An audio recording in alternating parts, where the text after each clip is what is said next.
सभी दर्शकों का स्वागत है लोक स्वर पर। मैं हूं आपके साथ दिलीप जगवानी। खबरों का सिलसिला शुरू करते हैं हेडलाइंस के साथ।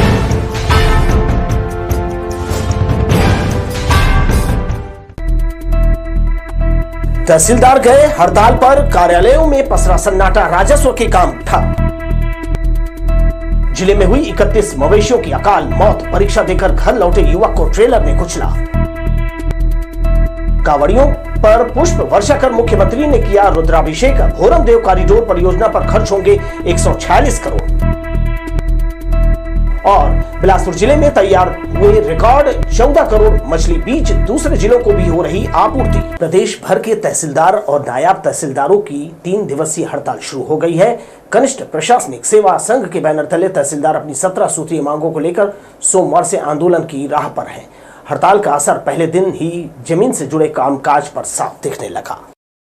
28 से 30 जुलाई तक पूरे छत्तीसगढ़ में तहसील से जुड़ा कोई भी काम नहीं होगा। राजस्व अफसरों के इस आंदोलन का असर बिलासपुर समेत सभी जिलों में देखने को मिला। जहां तहसील कार्यालयों में सन्नाटा पसरा है, वहीं जमीन नामांतरण, बंटवारा, सीमांकन, जाति आय निवास प्रमाण पत्र, खसरा, खतौनी की नकल और न्यायालयीन काम पूरी तरह ठप हैं। लोग फरियाद लेकर तहसीलों तक तो पहुंच रहे, लेकिन अफसर नदारद हैं। कामकाज नहीं होने से आम जनता को खासी दिक्कतों का सामना करना पड़ रहा है। संघ के पदाधिकारियों का कहना है कि बार बार मांग करने के बाद भी शासन की ओर से कोई ठोस पहल नहीं की गई है।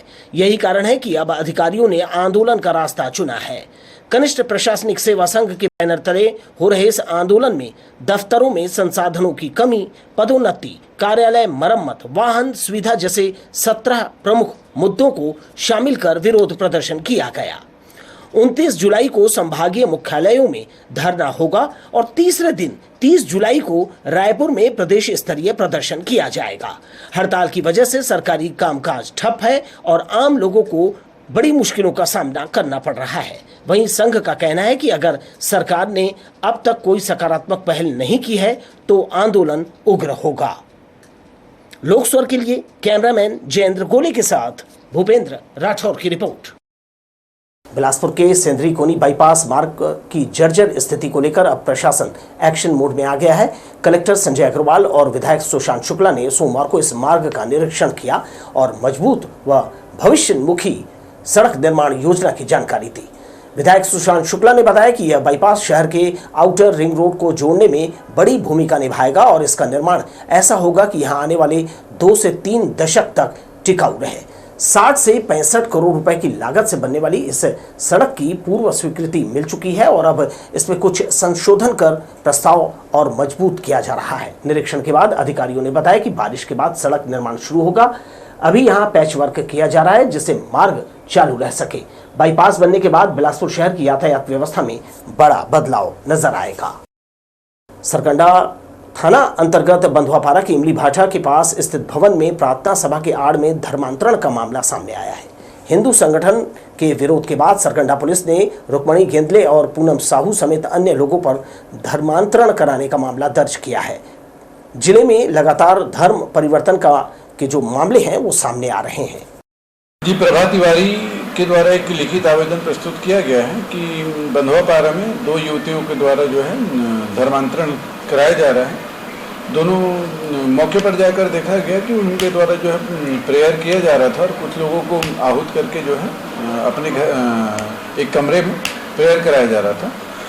प्रार्थिया की रिपोर्ट पर जो है धार्मिक स्वतंत्रता अधिनियम की धारा 3 और BNS की धारा 299 के तहत एक अपराध पंजीबद्ध किया गया है और अनुसंधान में लिया गया है। रतनपुर से एक दर्दनाक हादसे की खबर सामने आई है। आबकारी आरक्षक की परीक्षा देकर घर लौटे युवक को उसके घर के पास ही तेज रफ्तार ट्रेलर ने कुचल दिया, जिससे उसकी मौके पर ही मौत हो गई।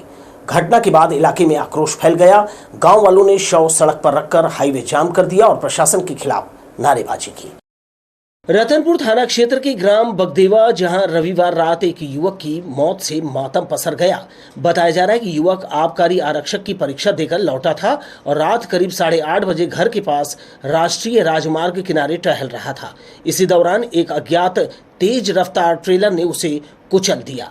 युवक की मौके पर ही दर्दनाक मौत हो गई। हादसे के बाद जैसे ही यह खबर गांव में फैली, गुस्साए ग्रामीण बड़ी संख्या में मौके पर पहुंचे और हाईवे पर जाम लगा दिया। शव सड़क पर रखकर ग्रामीणों ने करीब 3 घंटे चक्का जाम किया। बेलतरा तहसीलदार, एसडीओपी नूपुर उपाध्याय, निरीक्षक नरेश चौहान और NHAI के अधिकारी मौके पर पहुंचे और लोगों को समझाइश दी।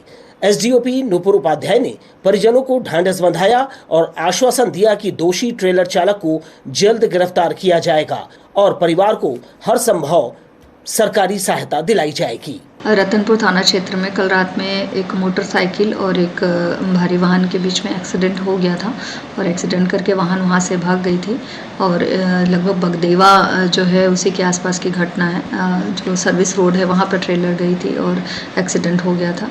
पुलिस ने उसमें मर्ग कायम कर दिया है और अपराध कायम कर रही है और अज्ञात वाहन चालक की पता तलाश कर रही है। इस दर्दनाक हादसे के बाद गांव वालों ने कई मांगे भी रखी ताकि भविष्य में इस तरह के हादसों को रोका जा सके।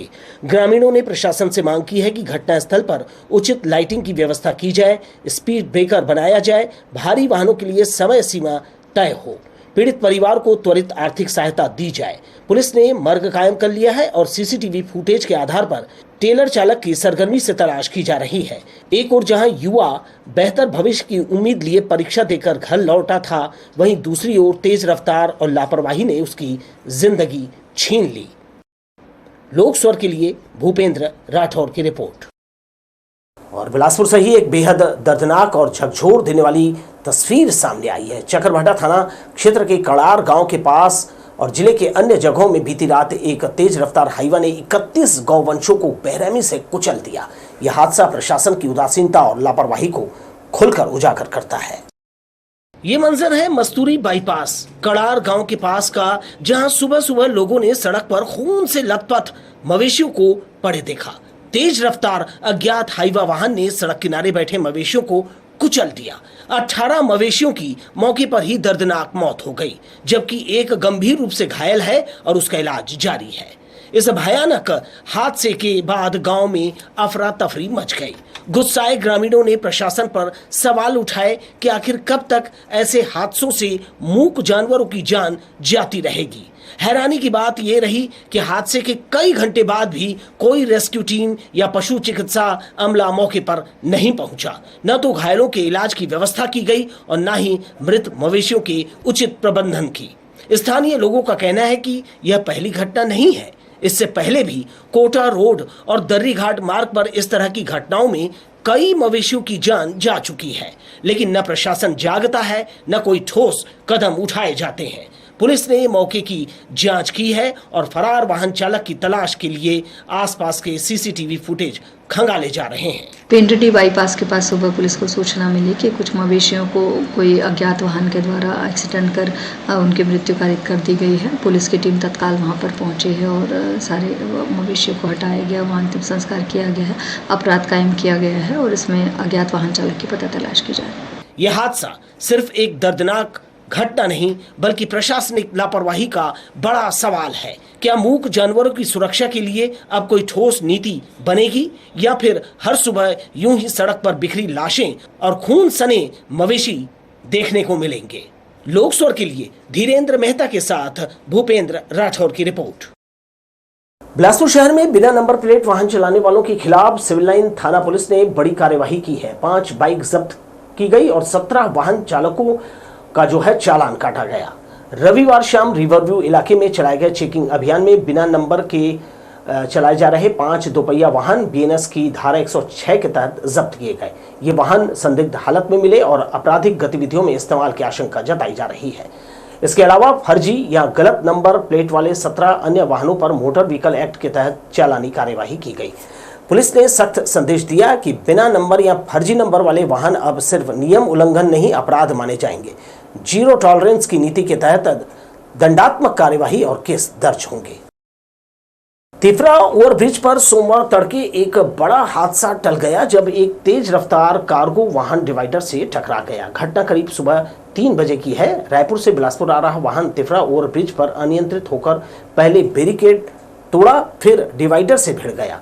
टक्कर इतनी जबरदस्त थी कि वाहन पूरी तरह क्षतिग्रस्त हो गया। गनीमत रही इस हादसे में कोई घायल नहीं हुआ। पुलिस मौके पर पहुंची और वाहन हटाकर ट्रैफिक बहाल कराया। पुलिस जो है हादसे के कारणों की जांच कर रही है। कवर्धा जिले में सावन मास के तीसरे सोमवार को भोरमदेव मंदिर में भक्ति और श्रद्धा की गूंज सुनाई थी। मुख्यमंत्री विष्णुदेव साय ने हजारों कांवड़ियों और शिव भक्तों पर हेलीकॉप्टर से पुष्प वर्षा कर भव्य स्वागत किया। उन्होंने प्रधानमंत्री नरेंद्र मोदी के नेतृत्व में स्वदेश दर्शन योजना 2.0 के अंतर्गत भोरमदेव कॉरिडोर विकास के लिए 146 करोड़ रुपए की महत्वाकांक्षी परियोजना को मंजूरी मिलने की जानकारी दी। इस दौरान दोनों डिप्टी सीएम और विधानसभा अध्यक्ष डॉक्टर रमन सिंह भी मौजूद रहे।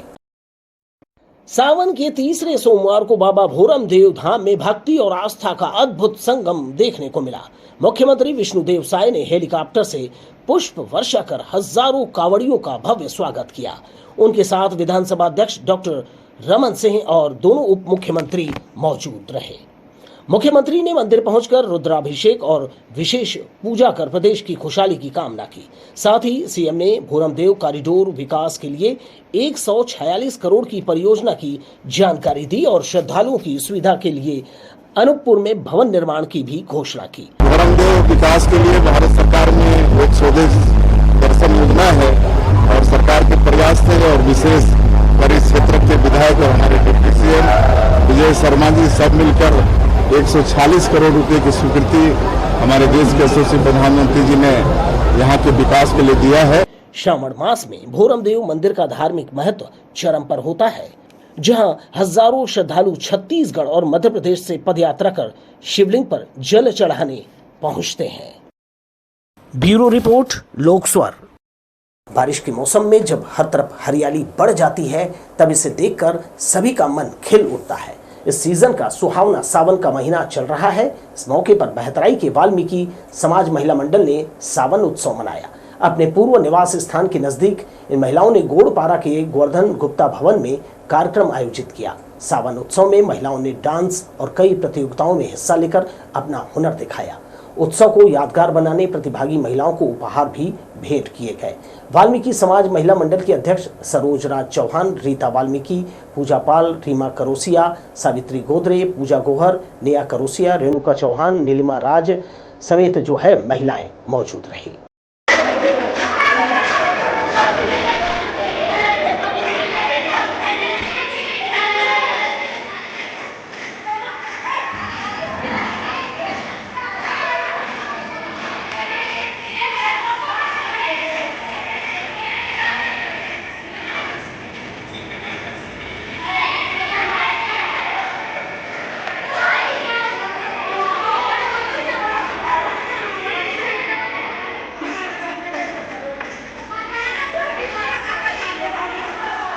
नगर में तीसरे वर्ष भी भव्य कांवड़ यात्रा का आयोजन जय वंदे मातरम संगठन और रुद्राणी सेना ने किया। अरपा के छठ घाट से नदी का जल लेकर सैकड़ों कांवड़िए महादेव को अर्पित करने निकले। सावन मास के इस तीसरे सोमवार को भगवा रंग में रंगी श्रद्धा की ये तस्वीरें देख हर कोई भक्ति में सराबोर हो गया। ये नजारा है बिलासपुर के छठ घाट का, जहां से शुरू हुई आस्था की ये कांवड़ यात्रा। अरपा नदी से जल भरकर भगवा वस्त्रों में सजे कांवड़िए भक्ति के इस पथ पर निकल पड़े भोलेनाथ का जलाभिषेक करने। सावन के तीसरे सोमवार को निकली यात्रा में महिलाएं, पुरुष, बच्चे सभी ने बढ़ चढ़कर हिस्सा लिया। सबसे आगे बजता बैंड, उसके बाद सजी हुई कांवड़ लेकर महिलाएं और फिर पुरुष भक्तों की कतार लगी थी। प्रदेश के विकास और लोगों की खुशहाली की कामना का सामूहिक प्रयास देखा गया। यह हर वर्ष छठ घाट से प्रारंभ होती है। वहाँ से तोरवा, दयालबंद, जूना बिलासपुर, आपका कोतवाली चौक, गोल बाजार, सदर बाजार, देवकीनंदन चौक, राम सेतु होते सुभाष चौक होते हुए नंदेश्वर महादेव मंदिर, जहाँ पर जलाभिषेक के साथ में प्रसाद वितरण के साथ में समापन होता है। कई स्थानों पर लोगों ने कांवड़ियों का स्वागत कर पुष्प वर्षा से उनका स्वागत किया। पाटलिपुत्र सांस्कृतिक विकास मंच और स्थानीय जनप्रतिनिधियों ने श्रद्धालुओं पर फूल बरसाकर उनका सम्मान किया। कांवड़ यात्रा में शामिल भक्तों का उत्साह देखते ही बना। शिवलिंग तो कोई गदा लेकर यात्रा में शामिल था। महिलाओं के अलावा बालिकाओं ने पैदल चलकर भोलेनाथ को प्रसन्न किया। गुरु नानक चौक, जूना बिलासपुर, देवकीनंदन चौक होते हुए यात्रा करीब 9 किलोमीटर की दूरी तय कर जोरापारा शिव मंदिर पहुंची। मुख्य मार्ग पर नंदेश्वर शिव जी का जलाभिषेक किया गया। मंदिर में सुबह से ही भक्तों का तांता लगा रहा। हर हर महादेव के जयकारे रख रख कर गूंज रहे थे। कैमरामैन जय साहू के साथ दिलीप जगवानी, लोक स्वर, बिलासपुर। मांग पूरा करने मछली बीज का उत्पादन लगातार बढ़ाया जा रहा है। इसके लिए चाइनीज तकनीक का इस्तेमाल किया जाता है। इस साल जिले के इकलौते हेचरी में 14 करोड़ सीड्स तैयार किए गए हैं। मछली बीज उत्पादन में आत्मनिर्भरता न सही, लेकिन जिले का विभाग इसकी संख्या लगातार बढ़ा रहा है। अंडों से लेकर उसमें से बीज तैयार करने की कड़ी निगरानी और तकनीक वाला काम पूरी कुशलता से किया जाता है। मछली विभाग ने रायपुर रोड में भोजपुरी के शासकीय हेचरी में इस साल रिकॉर्ड 14 करोड़ मछली बीज तैयार किया है। यह अब तक का एक सीजन में सर्वाधिक संख्या है, जिससे दूसरे जिलों के मछली पालकों की भी मांग कई साल हुए पूरा किया जा रहा है। एक्चुअली में चाइनीज टेक्निक है जो ग्रेविटेशनल फोर्स सिस्टम पे काम करती है, गुरुत्वाकर्षण पे काम करती है। इसमें एक ओवरहेड टैंक होता है, एक ब्रीडिंग पूल होता है, 2 इंक्यूबेशन पूल होते हैं। तो इसमें ब्रीडिंग पूल में आर्टिफिशियल माहौल दिया जाता है मछली को। मछली का ये गुण होता है कि वो बाढ़ के विपरीत दिशा में चढ़कर अंडे देती है, तो हम उसको आर्टिफिशियल माहौल वहाँ पे देते हैं। फोर्स से वो उसमें जो पानी का बहाव पैदा करते हैं, आर्टिफिशियल शावरिंग करते हैं। प्रोटीन से भरपूर मछली की मांग दूसरे मांसाहार से ज्यादा है। जिले में बड़ी आपूर्ति निजी क्षेत्र से होती है, लेकिन शासकीय प्रयासों से हर साल इतना उत्पादन कर लिया जाता है जिससे मछली उत्पादक किसानों को कम कीमत पर अच्छी किस्म के मछली के बच्चे वह उपलब्ध कराता है। जिला मछली विभाग के उप संचालक A.K. महेश्वर ने बताया कि चाइनीज हार्मोन तकनीक का इस्तेमाल स्वस्थ मादा और नर मछलियों पर किया जाता है, जिसके बाद उनसे विशेष माहौल बनाकर करोड़ों अंडे हासिल किया जाता है। नर और मादा को अलग अलग हार्मोन्स के इंजेक्शन लगाए जाते हैं। ओवर टाइप होता है हार्मोन्स जिसका इंजेक्शन लगाया जाता है। इंजेक्शन लगाने के 4 घंटे बाद जो है नर और मादा मादा मछली जो है अंडे बाहर छोड़ती है, नर मछली जो है मिल्ट बाहर छोड़ती है। दोनों में एक्सटर्नल फर्टिलाइजेशन होता है और ये फिर इंक्यूबेशन पूल पे ये अंडे आ जाते हैं। इन अंडों से फिर जो है जीरा साइज का बच्चा निकलता है जो 72 घंटे तक उस इंक्यूबेशन पूल पे घुमाया जाता है, जिसमें वो अपने योग सेक से खाना खाता है। 72 घंटे बाद वो बाहर का खाना खाने योग्य हो जाता है, तो फिर उसको अर्दन पानी में छोड़ दिया जाता है। इंजेक्शन देने से लेकर अंडे लेने तक सब कुछ बाहरी आर्टिफिशियल तरीका अपनाया जाता है। विभाग के कुशल कर्मचारी टेक्नीशियन मिलकर हर साल जून से अगस्त के बीच ब्रीडिंग की प्रक्रिया सैकड़ों बार कराते हैं, जिसके सकारात्मक परिणाम आए हैं। कैमरामैन सतीश साहू के साथ दिलीप जगवानी, लोक स्वर, बिलासपुर। जिले में लगातार हो रही बारिश से नदी नाले और डैम सब उफान पर हैं। देवरी खुर्द स्थित 2 मुहानी एनीकट इन दिनों तेज बहाव के कारण चर्चा में है। यहां अरपा और खारून नदी का पानी एक साथ बहता हुआ दिख रहा है और एनीकट के ऊपर से करीब 4 फीट तक पानी का बहाव हो रहा है। तस्वीरें देखिए, यह है 2 मुहानी रपटा, जहां अरपा और खारून नदी का पानी मिल रहा है। अरपा नदी में बने बैराज से कुछ दिन पहले छोड़ा गया पानी लगातार हो रही बारिश की वजह से अब एनीकट के ऊपर 2 से 4 फीट तक बह रहा है। हालात को देखते हुए पुलिस और प्रशासन ने एनीकट पर बैरिकेडिंग कर दी है ताकि कोई भी व्यक्ति खतरे वाले क्षेत्र में प्रवेश न कर सके। हालांकि खतरे की चेतावनी के बावजूद लोग यहां पहुंच रहे हैं। तेज बहाव के बीच सेल्फी लेने और नजारा देखने की लापरवाही लोगों की आदत बन चुका है। भारी बारिश और उफनती नदी के बीच 2 मुहानी एनीकट एक बार फिर पिकनिक स्पॉट में तब्दील हो गया है। तेज बहाव के बावजूद लोग अपनी जान जोखिम में डालकर पानी के करीब पहुंच रहे हैं। कुछ सेल्फी ले रहे हैं तो कुछ रील्स बना रहे हैं। प्रशासन की चेतावनी और बैरिकेड्स के बावजूद लापरवाही थमने का नाम नहीं ले रही। बारिश के इस मौसम में थोड़ी सी असावधानी बड़ा हादसा बन सकती है। 2 मुहानी की ये लहरें जितनी खूबसूरत दिखती हैं उतनी ही खतरनाक भी है। प्रशासन की चेतावनी को नजरअंदाज न करें और अपनी जान को खतरे में डालकर सोशल मीडिया के लिए स्टंट करने से बचें। लोक स्वर के लिए कैमरामैन जयेंद्र गोले के साथ भूपेंद्र राठौड़ की रिपोर्ट। जिले के डैम और पिकनिक स्पॉट्स पर लगातार हो रही लापरवाही जानलेवा बनती जा रही है। ताज़ा मामला बिलासपुर के खूंटाघाट डैम और कोटा के कोरी डैम का है, जहां लोग खतरे को नजरअंदाज कर मौत से खेलने लगे हैं। एक तरफ खूंटाघाट के वेस्टवियर में लोग तेज बहाव के बीच सेल्फी और रील्स बनाते दिखे, वहीं दूसरी ओर कोरी डैम में शराब पीकर स्टंटबाजी करने वाले युवकों पर पुलिस ने सख्त कार्यवाही की है। ये तस्वीरें हैं बिलासपुर के खूंटाघाट डैम की, जहां वेस्टवियर के तेज बहाव के बीच लोग अपनी जान जोखिम में डालते दिखे। डेंजर जोन की रेलिंग पार कर युवक न सिर्फ पानी के करीब पहुंच गए, बल्कि वहां खड़ा होकर रील्स और सेल्फी भी बनाने लगे। इस दौरान जरा सी चूक उन्हें मौत के मुंह में ले जा सकती है, लेकिन मस्ती और सोशल मीडिया का नशा ऐसा चढ़ रहा है कि लोग जान का जोखिम उठाने से भी पीछे नहीं हट रहे।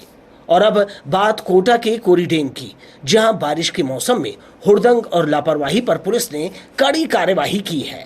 कोटा थाना क्षेत्र के घोंघा जलाशय स्थित कोरी डैम जो पिकनिक स्पॉट के रूप में मशहूर है, लेकिन यहाँ कुछ युवकों ने सारी हदें पार कर दी।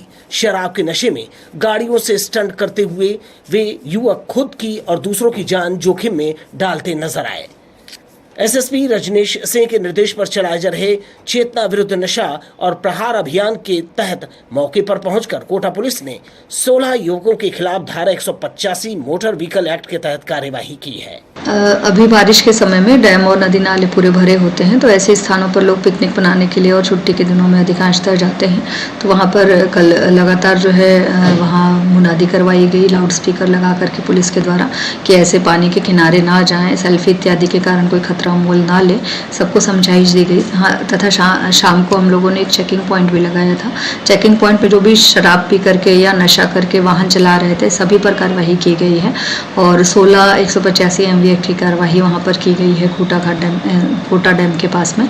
वैसे लगातार जो ये चेकिंग के काम और मुनादी का काम किया जाए। पुलिस सिर्फ कार्यवाही तक सीमित नहीं रही, बल्कि लोगों को जागरूक करने के लिए भी लाउड स्पीकर से मुनादी कराई।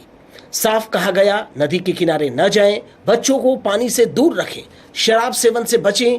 ये मुनादी आसपास के गांव में भी कराई गई ताकि लोगों को समय रहते सतर्क किया जा सके। बारिश के मौसम में डैम, नदियां और जलाशय बेहद खतरनाक हो सकते हैं। ऐसे में जरूरी है कि लोग सतर्क रहें और मस्ती को लापरवाही में न बदलें। लोकस्वर के लिए कैमरामैन जयेंद्र गोले के साथ भूपेंद्र राठौर की रिपोर्ट। जिले की मस्तूरी थाना क्षेत्र से दुखद खबर सामने आई है। घटना मल्हार चौकी के अंतर्गत ग्राम चकरभेड़ा की है। रविवार दोपहर करीब 2 बजे 10 वर्षीय सूरज कुमार अंचल अपने दोस्तों के साथ पुराना खदान में नहाने गया था। नहाते समय सूरज गहरे पानी में चला गया और डूबने लगा। बच्चों के शोर मचाने पर ग्रामीण घटना स्थल पहुंचे और उसे बाहर निकाला, लेकिन तब तक उसकी जान जा चुकी थी। पुलिस ने शव पंचनामा और पोस्टमार्टम की कार्यवाही पूरी कर ली। इस हादसे ने पूरे गांव को गहरे सदमे में डाल दिया है। मल्हार क्षेत्र में एक खदान में पानी भरा, वहाँ पे नहाने के लिए एक बालक गया हुआ था और लगभग 10 वर्षीय बालक था, जिसके नहाने के दौरान मृत्यु हो गई है। पुलिस ने उस पर मर्ग कायम कर दिया है और मृत्यु की जांच कर रही है। श्रावण महीने के तीसरे सोमवार को मंदिरों में बड़ी संख्या में श्रद्धालुओं ने शिवलिंग पर जलाभिषेक किया। महादेव को बेलपत्र, धतूरा, दूध, दही, शहद, पंचामृत, गंगा जल सहित विशेष प्रकार के नैवेद्य अर्पित किए। इस दौरान युवतियों और महिलाओं की संख्या अधिक थी। श्रावण मास के तृतीय सोमवार को शंकर भगवान के मंदिरों में जलाभिषेक करने वाले श्रद्धालुओं की भारी भीड़ रही। शिवलिंग पर भक्तों ने धूप, दीप, बेलपत्र, धतूरा, दूध, दही, शक्कर, शहद और पंचामृत से अभिषेक किया। भगवान भोलेनाथ मात्र जल अर्पित करने से प्रसन्न हो जाते हैं।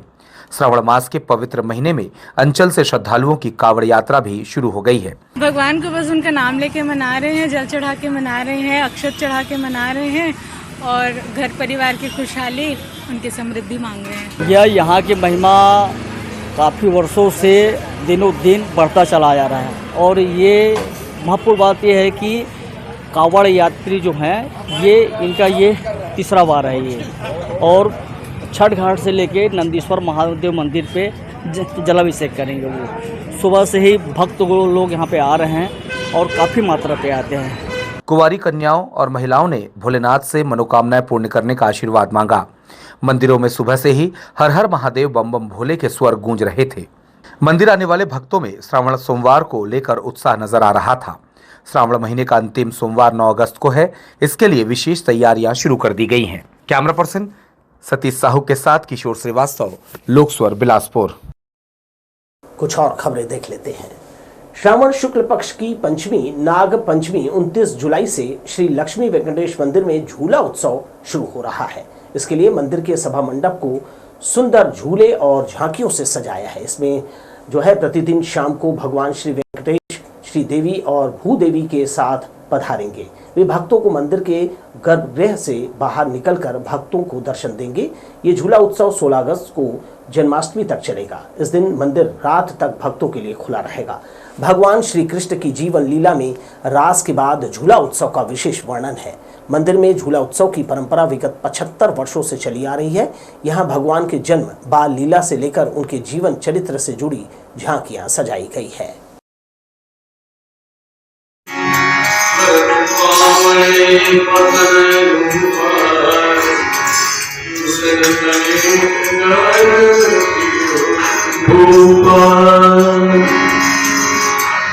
बोध गया के महाबोधि मंदिर को गैर बुद्धिस्टों के चंगुल से बचाने के लिए 3 दिनों से चल रहे धरना प्रदर्शन का सोमवार को समापन हो गया।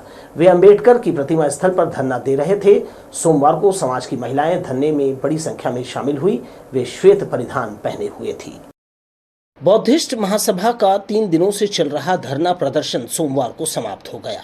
धरना स्थल पर बड़ी संख्या में महिलाएं और समाज की सेविकाओं ने भाग लिया। वे सफेद वस्त्र पहने हुई थी। उनकी मांग है कि बोध गया में उनके मठ से गैर बुद्धिस्टों को निकाला जाए। वे पिछले 50 वर्षों से समय समय पर इसकी मांग कर रहे हैं। वे कन्या महाविद्यालय के सामने अंबेडकर की प्रतिमा स्थल पर धरना प्रदर्शन कर रहे थे। सभी ने सड़क से संसद तक निर्णायक प्रदर्शन करने की बात कही है।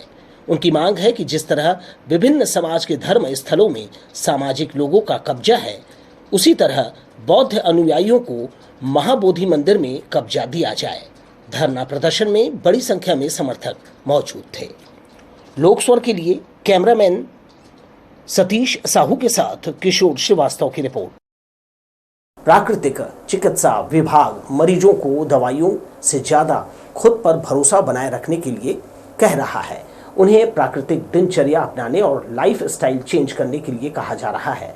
ऐसा करने वालों को सिरदर्द, नींद नहीं आने की समस्या, कब्ज, अपचन जैसी व्याधियों से निजात मिलती है। सुबह जल्दी उठने और रात को जल्दी सोने की हिदायत दी गई है। प्राकृतिक चिकित्सा विभाग द्वारा गंभीर रोगों के मरीजों को दवाइयों के सेवन के साथ प्राकृतिक दिनचर्या अपनाने के लिए कहा जा रहा है। आमतौर पर आम जन देर रात को खाना खाते हैं और सुबह देर तक सोते रहते हैं। आयुर्वेद सुबह 5 बजे उठने और शाम को सूर्यास्त होते ही सात्विक भोजन करने का परामर्श देता है। कार्बोहाइड्रेट और प्रोटीन को पचने में 6 से 7 घंटे का समय लगता है। आयुर्वेद विशेषज्ञ होने के नाते मैं आपको यही बोलूँगी कि जीवन लाइफ स्टाइल में अपना जो बदलाव लाना है एक पॉजिटिव तरीके से, उसमें आपको बड़ा कोई चीज़ नहीं करना है। सिंपल सी बात है, सुबह आपको जल्दी उठना है, रात को जल्दी सोना है। जो खाना है वो अपने टाइम पे खाइए आप, है ना। जो टाइम पे खाने के साथ ही साथ जैसे खाना हम बना लिए उसके 2-3 घंटे के अंदर ही हम उसको खा लें गरम गरम। बासी जो खाना है उसका सेवन ना करें। और मतलब देखा जाए तो जो तेल का जो वो प्रयोग करते हैं और हम जो घर में प्रयोग करते हैं उसमें बहुत फर्क रहता है। उसमें तो हमको बाहर के से नहीं लेना चाहिए। दूसरा उसमें गंदगी जो रहती है, हाइजीन, हर होटल पे हम जाएंगे तो हमको नहीं पता वहाँ पे वो कितना हाइजीन मेंटेन कर रहे हैं। डॉक्टरों के अनुभव में आया है कि जिन्होंने आयुर्वेद के परामर्श को मानकर अपनी दिनचर्या को परिवर्तित किया है, उसके अच्छे नतीजे सामने आए हैं। उन्हें नींद नहीं आने, कब्ज, अपचन, मोटापा को कम करने में सहायता मिली है, क्योंकि शाम के बाद भोजन करने से जठराग्नि मंद हो जाती है। लोकस्वर के लिए कैमरामैन सतीश साहू के साथ किशोर श्रीवास्तव की रिपोर्ट।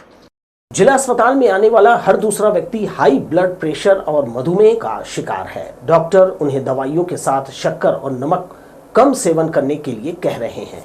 ज्यादा बढ़ने पर यह रोग जो है, इसका असर शरीर के दूसरे संवेदी अंगों पर होता है।